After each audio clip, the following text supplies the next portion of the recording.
w'ingabo z'u Rwanda Lieutenant General Mubaraka Muganga ni umwe mu bagabo bafite ibigwi ntagereranywa mu gisirikare cy'u Rwanda uhereye ku mateka y'urugamba rwo kubohora igihugu, guhagarika jenoside yakorewe abatutsi mu 1994 n'ibindi bikorwa by'indashyikirwa yakomeje gukorana nyuma y'aho ngaho. Lieutenant General Mubaraka Muganga afite imidari y'uruhurirane yagiye yambikwa mu bihe bitandukanye kubera ibigwi bye. Akaba yanagizwe umugaba mukuru w'ingabo z'u Rwanda ku itariki ya 5 Kamena 2023. Amakuru ari ku rubuga rwa murandasi rw'ingabo z'u Rwanda yerekana Mubaraka Muganga yavutse mu 1967, bivuze ko afite imyaka 56. Akomoka mu muryango w'idini ya Islam. Umuryango we n'abayoboke b'idini ya Islam nk'uko mu byumba yitwa Mubaraka. Ni umugabo ugaragaza igihagararo gikwiriye umusirikare koko, akabazwiho gukunda umupira w'amaguru byimazeyo kuko yigeze no kuyobora ikipe y'umupira w'amaguru APR FC. Amakuru yashyizwe ahagaragara n'urubuga rukorera kuri murandasi rwa Intsinzi TV rukorera kuri YouTube, avuga ko General Mubaraka Muganga na se Haji Saleh Muganga bajyanye ku rugamba rwo kubohora igihugu, ndetse ko yari afite ipeti riruta irya se nk'uko bigaragara ku mafoto y'urugamba rwo kubohora igihugu, se yamutereye isaruti nk'ikimenyetso cy'icyubahiro umusirikare muto agomba mukuru. Lieutenant General Mubaraka Muganga yavukiye mu buhungiro mu gihugu cya Uganda, ari naho yinjiriye mu gisirikare agamije kwifatanya n'abandi ku rugamba rwo kubohora igihugu. Kuva mu 1948 ndetse n'1989 afite imyaka 22, Lieutenant General Mubaraka Muganga yagiye mu masomo ya gisirikare yo ku rwego rwa officier cadette mu kigo cya gisirikare cya Jinja mu Rwanda.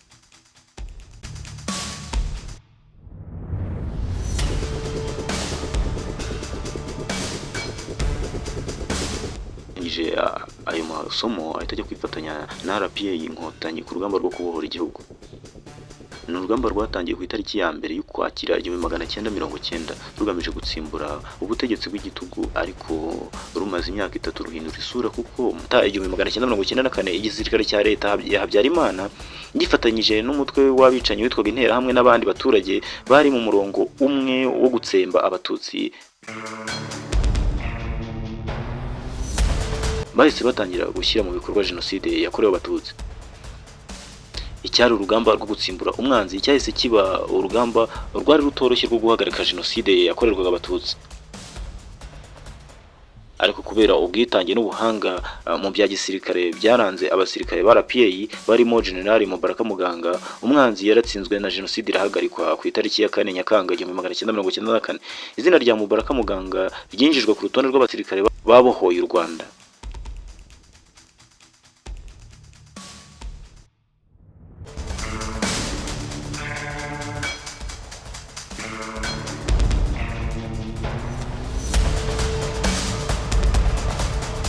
Mu mwuga w'igisirikare, Lieutenant General Mubaraka Muganga amazeho imyaka isaga 30 byamuhesheje imidari y'icyubahiro mu byiciro bitandukanye: umudari wo kubohora igihugu National Liberation Medal, umudari wo guhagarika jenoside yakorewe abatutsi Campaign Against Genocide Medal, n'umudari w'ibigwi byo hanze y'igihugu Foreign Campaign Medal, umudari w'ishimwe utangwa n'umukuru w'igihugu Presidential Immigration Medal, umudari w'ibigwi byo ku rugamba Combat Action Ribbon, n'umudari wo gusoza neza amasomo y'urugamba Combat Service Ribbon, n'umudari w'ibikorwa bifitiye abaturage akamaro Community Service Ribbon.